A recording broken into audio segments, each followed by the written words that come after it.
अगर आपने कभी डिकोडिंग वाईटी की वीडियोस देखी हैं तो एक चीज़ ज़रूर नोटिस की होगी, उनके एनिमेशन सिर्फ दिखने में प्रोफेशनल नहीं लगते बल्कि सीन को और भी एंगेजिंग बना देते हैं। और सबसे इंटरेस्टिंग बात तो यह है कि इनमें से ज़्यादा एनिमेशन काफ़ी सिंपल टेक्निक से बनाए जा सकते हैं, बस उन्हें सही तरीके से यूज़ करना आना चाहिए। इस वीडियो में हम डिकोडिंग वाईटी के उन एनिमेशन को रिक्रिएट करेंगे जो कि उन्होंने अपनी मोस्ट वीडियोस में यूज़ किए हैं।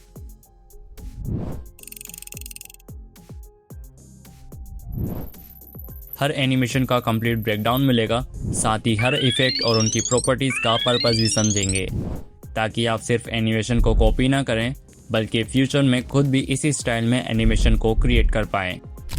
और अगर आप किसी स्पेसिफिक एनिमेशन को देखना चाहते हैं तो टाइम स्टैम्प्स की हेल्प से डायरेक्टली उस सेक्शन पर जा सकते हैं। So without wasting any more time, let's start with animation number 1। सबसे पहले हम क्रिएट करने वाले हैं मूविंग हेड एनिमेशन। ये एक छोटा सा एनिमेशन है लेकिन किसी भी बेजान कैरेक्टर में इंस्टेंटली लाइफ एड कर देता है। एक बार इन दोनों क्लिप्स का कंपैरिजन देखो। पहली वीडियो में सिर्फ एक नॉर्मल इमेज का यूज किया है और दूसरी वीडियो में एग्जैक्टली वही इमेज है लेकिन मूविंग हेड एनिमेशन के साथ।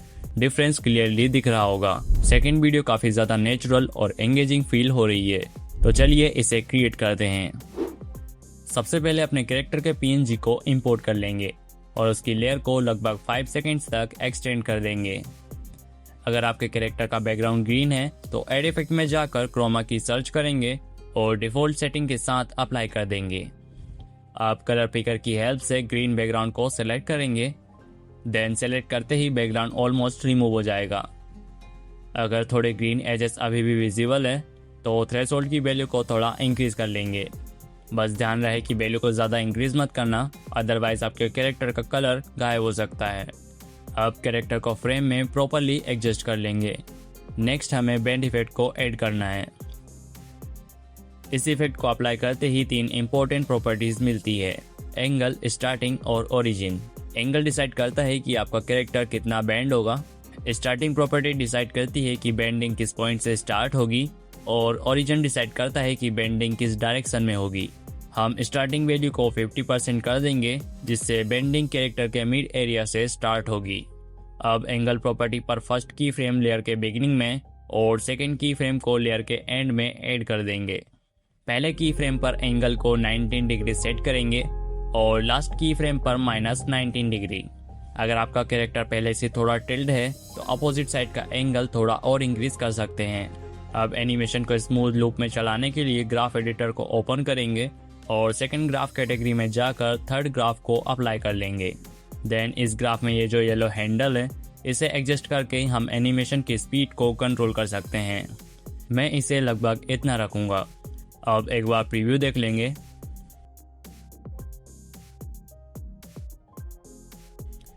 परफेक्ट। और इसी के साथ हमारा पहला एनिमेशन कंप्लीट हो जाता है। अब चलते हैं एनिमेशन नंबर 2 की तरफ। अब क्रिएट करते हैं 2 डिफरेंट टाइप्स के हाइलाइटर एनिमेशन। पहला हाइलाइटर जो सिर्फ एक बार ही ड्रॉ होगा और दूसरा कंटिन्यूअसली लूप में चलता रहेगा। सबसे पहले हम सिंगल हाइलाइटर को क्रिएट करेंगे। इसके लिए एक शेप को ऐड करेंगे। आप जिस शेप में हाइलाइटर क्रिएट करना चाहते हैं वही शेप को ऐड कर सकते हैं। अब उसके साइज को अपने टेक्स्ट या ऑब्जेक्ट के अकॉर्डिंगली एडजस्ट कर लेंगे। इसके बाद कलर एंड फिल में जाकर कलर को नल कर देंगे। अब बॉर्डर एंड शेडो में जाएंगे और इसके स्ट्रोक को ऑन कर लेंगे और अपना फेवरेट हाइलाइटर कलर सेलेक्ट कर लेंगे। देन स्ट्रोक की थिकनेस को थोड़ा इंक्रीज कर देंगे। अब एड इफेक्ट में जाकर ड्राइंग प्रोग्रेस सर्च करेंगे और इफेक्ट को अप्लाई कर देंगे। इस इफेक्ट में 2 इंपॉर्टेंट प्रॉपर्टीज मिलती हैं: स्टार्ट और एंड प्रॉपर्टीज। एंड वैल्यू को कम करने से शेप का एंडिंग पार्ट हाइड होने लगता है और स्टार्टिंग प्रॉपर्टीज को इंक्रीज करने से शेप का स्टार्टिंग पार्ट डिसअपियर होने लगता है।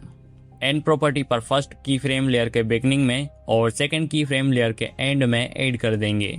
अब फर्स्ट की फ्रेम पर एंड वैल्यू को 0 कर देंगे और ग्राफ एडिटर में जाकर फोर्थ ग्राफ को अप्लाई कर लेंगे। देन एक बार प्रीव्यू देख लेंगे। परफेक्ट। अब इस हाइलाइटर को और भी अट्रैक्टिव बनाने के लिए एक और इफेक्ट को ऐड करेंगे। एड इफेक्ट में जाकर डीप ग्लो एनहेंसमेंट सर्च करेंगे और अप्लाई कर देंगे। ग्लो इफेक्ट में 2 सेटिंग सबसे इंपॉर्टेंट है: ग्लो रेडियस और glow alpha. Glow alpha increase करते ही ग्लो ज्यादा विजिबल होने लगता है और ग्लो रेडियस उस ग्लो का स्प्रेड कंट्रोल करता है। ग्लो अल्फा को अपने अकॉर्डिंगली इंक्रीज करेंगे उसके बाद ग्लो रेडियस को एडजस्ट करके एक सॉफ्ट और नेचुरल ग्लो क्रिएट कर लेंगे और बस इसी के साथ हमारा सिंगल हाइलाइटर एनिमेशन रेडी है।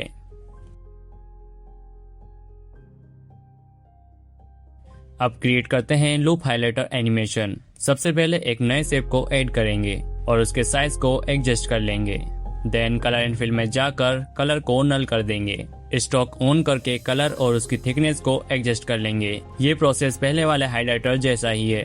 अब इसमें भी ड्राइंग प्रोग्रेस इफेक्ट को ऐड कर देंगे। एंड प्रॉपर्टी पर बिगनिंग और एंडिंग दोनों जगह की फ्रेम ऐड कर देंगे। देन फर्स्ट की फ्रेम पर एंडिंग वैल्यू को 0 कर देंगे और फोर्थ ग्राफ को अप्लाई कर लेंगे। अब सिर्फ एक एक्स्ट्रा एनिमेशन ऐड करना है। ड्राइंग प्रोग्रेस के अंदर स्टार्टिंग प्रॉपर्टीज पर जाएंगे और टाइमलाइन में थोड़ा आगे आएंगे। देन लेयर के लगभग 25% एरिया कवर हो जाने पर एक की फ्रेम को ऐड करेंगे और लेयर के एंड में जाकर दूसरा की फ्रेम ऐड करके स्टार्टिंग वैल्यू को 100 कर देंगे। इसमें भी फोर्थ ग्राफ का यूज करेंगे। अब प्रीव्यू देख लेते हैं। अब बस एक फाइनल टच बाकी है। डीप ग्लो एनहेंसमेंट ऐड करेंगे। ग्लो अल्फा और ग्लो रेडियस को पहले वाले हाइलाइटर की तरह एडजस्ट कर लेंगे। अब अगर आप चाहते हैं कि ये एनिमेशन कंटिन्यूअसली लूप में चलता रहे तो लेयर को ग्रुप कर देंगे और एडिट ग्रुप में जाएंगे। देन सेटिंग के अंदर रीटाइमिंग ऑप्शन ओपन करेंगे और ऑफ की जगह लूप सेलेक्ट कर देंगे। आप ग्रुप के बाहर जाएंगे और जितनी देर तक आप हाइलाइटर चलाना चाहते हैं बस उतनी देर तक ग्रुप की लेयर को स्ट्रेच कर देंगे। अब ये हाइलाइटर कंटिन्यूअसली प्ले होता रहेगा और इसी के साथ हमारा दूसरा एनिमेशन भी कंप्लीट हो जाता है। अब चलते हैं एनिमेशन नंबर 3 की तरफ। ये एनिमेशन आपने ट्रेवल वीडियोस, मैप एनिमेशन और मोशन एक्सप्लेनर में काफ़ी बार देखा होगा। जब भी किसी रूट को हाईलाइट करना हो या किसी ऑब्जेक्ट की मूवमेंट दिखानी हो तब ये एनिमेशन काफ़ी प्रोफेशनल लुक देता है। तो चलिए इसे स्टेप बाय स्टेप क्रिएट करते हैं। सबसे पहले प्लस आइकन पर टैप करेंगे और वेक्टर ड्राइंग को सेलेक्ट कर लेंगे। स्क्रीन पर एक प्लस आइकन शो होने लगेगा। सबसे पहले इस आइकन को लाइन के स्टार्टिंग पॉइंट पर ले जाएंगे और एक पॉइंट को ऐड कर देंगे। अब प्लस आइकन को डेस्टिनेशन पॉइंट पर ले जाएंगे और वहां दूसरा पॉइंट ऐड कर देंगे। जैसे ही सेकंड पॉइंट क्रिएट होगा दोनों पॉइंट के बीच में ऑटोमेटिकली एक स्ट्रेट लाइन बन जाएगी। अब इस लाइन को कर्व शेप देने के लिए कस्टमाइज पैनल ओपन करेंगे एंड कंट्रोल हैंडल को वर्टिकली ड्रैग करेंगे।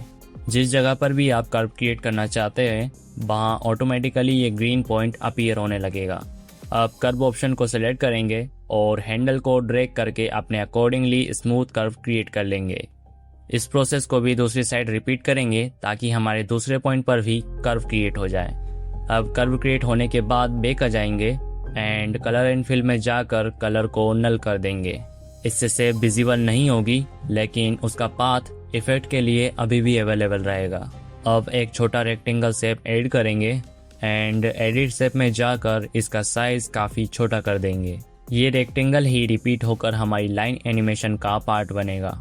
मैं इस रेक्टेंगल के कलर को ब्लैक रखूंगा ताकि एनिमेशन क्लियरली विजिबल रहे। अगर आप किसी और कलर में अपना एनिमेशन बनाना चाहते हैं तो अपने फेवरेट कलर को चूज कर सकते हैं। अब मूव एंड ट्रांसफॉर्म में जाकर रेक्टेंगल का साइज कुछ इतना कर लेना है। ये एक्चुअली हमारे लाइन एनिमेशन का एक सिंगल शेप है जो हमने क्रिएट किया है। अब इस रेक्टेंगल में हम repeat along path effect add करेंगे। इफेक्ट को ओपन करके सबसे पहले टेंजेंट को ऑन कर देंगे। इससे सारे रेक्टेंगल पाथ के डायरेक्शन में ऑटोमेटिकली अलाइन हो जाएंगे। अब काउंट वैल्यू पर जाएंगे और जितनी शेप आपको लाइन में चाहिए उतनी वैल्यू को इंक्रीज कर देंगे। इसके नीचे 3 इंपॉर्टेंट प्रॉपर्टीज मिलती है, स्टार्ट, एंड और फेस प्रॉपर्टी। स्टार्ट वैल्यू को इंक्रीज करने से लाइन का स्टार्टिंग पार्ट हाइड होने लगता है, एंड वैल्यू को डिक्रीज करने से एंडिंग पार्ट डिसअपियर होने लगता है और फेस वैल्यू की हेल्प से पूरी लाइन को पाथ के अलोंग आगे या पीछे मूव कर सकते हैं। अब एनिमेशन क्रिएट करते हैं। एंड प्रॉपर्टी पर फर्स्ट की फ्रेम लेयर के बिगिनिंग में और सेकंड की फ्रेम लेयर के एंड में ऐड कर देंगे। देन फर्स्ट की फ्रेम पर एंड वैल्यू को 0 कर देंगे। लेकिन अभी भी एनिमेशन का पार्ट स्क्रीन पर विजिबल है। इसे कंप्लीट हाइड करने के लिए फेस वैल्यू को हल्का सा इंक्रीज कर देंगे। अब एक बार प्रीव्यू देख लेते हैं। एनिमेशन सही वर्क कर रहा है लेकिन मूवमेंट अभी भी थोड़ी रोबोटिक लग रही है। इसे स्मूथ बनाने के लिए ग्राफ एडिटर ओपन करेंगे और फोर्थ ग्राफ को सेलेक्ट कर लेंगे। अब दोबारा प्रीव्यू देख लेते हैं।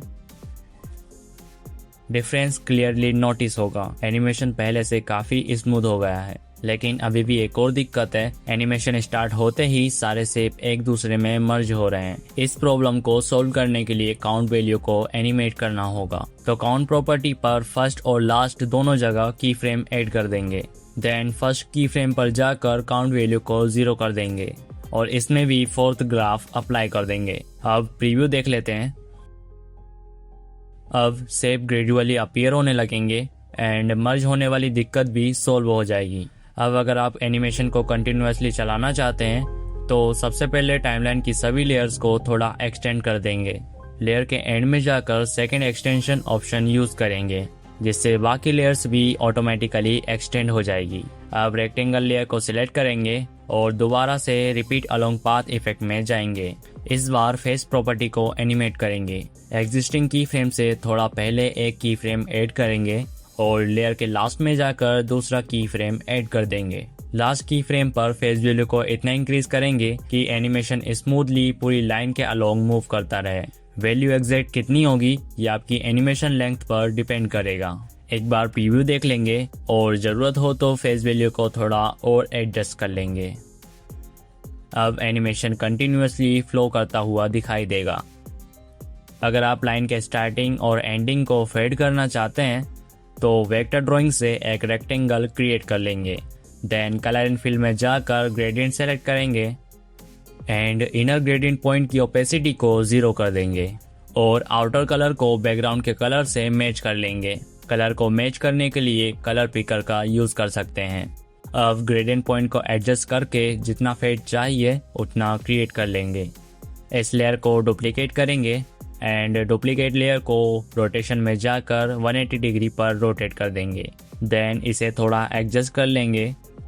अब दोनों ग्रेडियंट लेयर को टाइमलाइन में लास्ट तक एक्सटेंड कर देंगे और बस हमारा प्रोग्रेसिव लाइन एनिमेशन कंप्लीट हो चुका है। अब क्रिएट करते हैं एक ऐसा एनिमेशन जो डिकोडिंग वाईटी अपनी वीडियोस में काफ़ी फ्रिक्वेंटली यूज़ करते हैं। तो चलिए स्टेप बाय स्टेप इसे रिक्रिएट करते हैं। सबसे पहले अपने बैकग्राउंड को इंपोर्ट कर लेंगे। उसके बाद जिस भी इमेज पर एनिमेशन बनाना चाहते हैं उसे ऐड कर लेंगे। अब बैकग्राउंड को ग्रुप कर देंगे ताकि टाइमलाइन क्लीन रहे। इसी तरह इमेज को भी ग्रुप में कन्वर्ट कर देंगे। अब इमेज वाले ग्रुप पर जाएंगे। देन मूव एंड ट्रांसफॉर्म में जाकर इमेज का साइज फ्रेम के अकॉर्डिंगली एडजस्ट कर लेंगे। उसके बाद लेयर को टाइमलाइन के एंड तक एक्सटेंड कर देंगे। अब टाइमलाइन में लगभग 1 सेकेंड आगे आकर एक की फ्रेम ऐड करेंगे। फिर लेयर के स्टार्टिंग पर जाएंगे और इमेज को फ्रेम के बाहर शिफ्ट कर देंगे। ग्राफ एडिटर में थर्ड ग्राफ को सेलेक्ट करेंगे और हैंडल को कुछ इस तरह एडजस्ट करेंगे कि एंट्री हमारी स्मूथ फील हो। देन एक बार प्रीव्यू देख लेते हैं। इमेज को और भी इंटरेस्टिंग बनाने के लिए एक और इफेक्ट ऐड करेंगे। ऑटो से एक सर्च करेंगे और इसे अप्लाई कर देंगे। इसके मैग्नीट्यूड को 20 और फ्रीक्वेंसी को अराउंड 65 सेट कर देंगे। इस इफेक्ट को डिकोडिंग वाईटी अपने काफ़ी एनिमेशंस में यूज़ करते हैं क्योंकि इससे इमेज कम्प्लीटली स्टैटिक फील नहीं होती। अब टाइमलाइन में लगभग 2 सेकेंड आगे आ जाएंगे एंड यहाँ एक और इफेक्ट ऐड करेंगे। सर्च करेंगे फ्लिप लेयर और इफेक्ट को अप्लाई कर देंगे। अब एंगल प्रॉपर्टी पर फर्स्ट की फ्रेम ऐड करेंगे और इसके लगभग 1 सेकेंड बाद सेकंड की फ्रेम ऐड कर देंगे। एंगल को -30 डिग्री के अराउंड सेट कर देंगे। अब एक्सिस प्रॉपर्टी में भी सेम की फ्रेम ऐड करेंगे। देन लास्ट की फ्रेम पर एक्सिस वैल्यू को 45 डिग्री कर देंगे। अब दोनों प्रॉपर्टीज़ में फोर्थ ग्राफ को अप्लाई करके एक्सिस वाले ग्राफ को कुछ इस तरह एडजस्ट कर लेंगे। इसके बाद पिवट प्रॉपर्टी में भी सेम की फ्रेम ऐड करेंगे। एक्स वैल्यू को 100 और वाई वैल्यू को -100 सेट कर देंगे। एक बार प्रीव्यू देख लेते हैं। परफेक्ट। अब एनिमेशन को और भी एंगेजिंग बनाने के लिए कैमरा का यूज करेंगे। ऑब्जेक्ट सेक्शन में जाकर कैमरा को ऐड करेंगे और इसे यहाँ से ऑन कर लेंगे। देन टाइमलाइन में उस जगह जाएंगे जहाँ पर फ्लिप लेयर एनिमेशन स्टार्ट हो रहा है। इमेज लेयर पर दोनों की फ्रेम पोजीशन पर जाकर की पॉइंट्स को ऐड कर देंगे। अब कैमरा लेयर को सिलेक्ट करेंगे और लेफ्ट शिफ्ट ऑप्शन की हेल्प से डायरेक्टली उस की पॉइंट पर आ जाएंगे। यहाँ कैमरा का फर्स्ट की फ्रेम ऐड करेंगे। सेकंड की पॉइंट पर जाकर Z एक्सिस से कैमरा को इमेज के पास ले आएंगे। ये आपको जूम इन जूम आउट की तरह फील होगा, लेकिन यह इससे बिल्कुल ही डिफरेंट है। अगर आप सिर्फ स्केल को इंक्रीज या डिक्रीज करते हैं तो आपका ऑब्जेक्ट बड़ा या छोटा होता है, लेकिन Z एक्सिस ऑब्जेक्ट को कैमरा के पास या उसे दूर भेज देता है। इसी वजह से मूवमेंट में एक्चुअल डेप्थ फील होती है। उसके बाद बाय एक्सिस से फ्रेमिंग को हल्का सा एडजस्ट कर लेंगे। देन उसके बाद फोर्थ ग्राफ को अप्लाई करके एक बार प्रीव्यू देख लेंगे। अब फ्लिप एनिमेशन और कैमरा मूवमेंट दोनों परफेक्टली सिंक हो गए हैं। अब इमेज के इम्पोर्टेंट टेक्स्ट को हाईलाइट करते हैं। फ्लिप एनिमेशन के लगभग हाफ सेकेंड बाद इमेज ग्रुप पर जाएंगे। एडिट ग्रुप में जाकर एक रेक्टेंगल शेप ऐड कर लेंगे। रेक्टेंगल को इतना एडजस्ट करेंगे कि सिर्फ इम्पोर्टेंट टेक्स्ट ही कवर हो। अब रेक्टेंगल को टेक्स्ट के ऊपर प्लेस कर देंगे। देन ब्लेंडिंग एंड ओपेसिटी में जाकर मल्टीप्लाई ब्लेंडिंग मोड सेलेक्ट कर लेंगे। उसके बाद कलर एंड फिल में जाकर अपना हाइलाइटर कलर चूज कर लेंगे। अब रेक्टेंगल में वाइप इफेक्ट ऐड करेंगे। एंड प्रॉपर्टी पर फर्स्ट और सेकंड की फ्रेम ऐड कर देंगे। फर्स्ट की फ्रेम पर एंड वैल्यू को 0 कर देंगे। देन फोर्थ ग्राफ को सेलेक्ट करके हैंडल को स्ट्रेच करेंगे। अब प्रीव्यू देख लेते हैं एक बार। अब इसमें थोड़ा टेक्सचर ऐड करने के लिए सर्च करेंगे नॉइस इफेक्ट। देन इसकी स्ट्रेंथ को 100 कर देंगे और मोनोक्रोम एंड फ्रीज दोनों को ऑन कर देंगे। अब एक और इफेक्ट को ऐड करेंगे। टर्बुलेंस सर्च करेंगे और अप्लाई कर देंगे। इसके स्ट्रेंथ को 40 और इवोल्यूशन को अराउंड -0.09 सेट कर देंगे। ये दोनों इफेक्ट हाईलाइट को एकदम रियलिस्टिक फील देते हैं। ध्यान रहे ये इफेक्ट थोड़ा हैवी है, इसलिए प्रीव्यू के वक्त हल्का सा लैग हो सकता है। अब इसी हाईलाइट लेयर को डुप्लीकेट करेंगे। देन डुप्लीकेट लेयर को नीचे वाले टेक्स्ट के अकॉर्डिंगली रिसाइज करके उसके ऊपर प्लेस कर देंगे।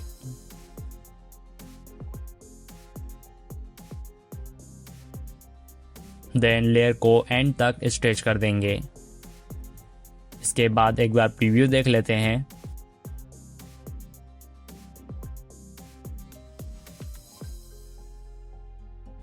अब दोनों लाइन सिक्वेंसुअली हाईलाइट हो रही है। फाइनली फ्लिप एनिमेशन को नॉर्मल पोजीशन पर वापस लाना है। हाईलाइट खत्म होने के लगभग 1.5 सेकेंड बाद फ्लिप इफेक्ट को ओपन करेंगे एंड एंगल और एक्सिस दोनों में नई की फ्रेम ऐड करेंगे।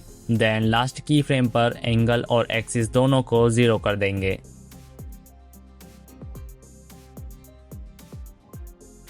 दोनों में फोर्थ ग्राफ को अप्लाई करके एक्सिस वाले ग्राफ हैंडल को स्मूथली एडजस्ट कर लेंगे। इसके बाद एक बार फाइनल प्रीव्यू देख लेते हैं।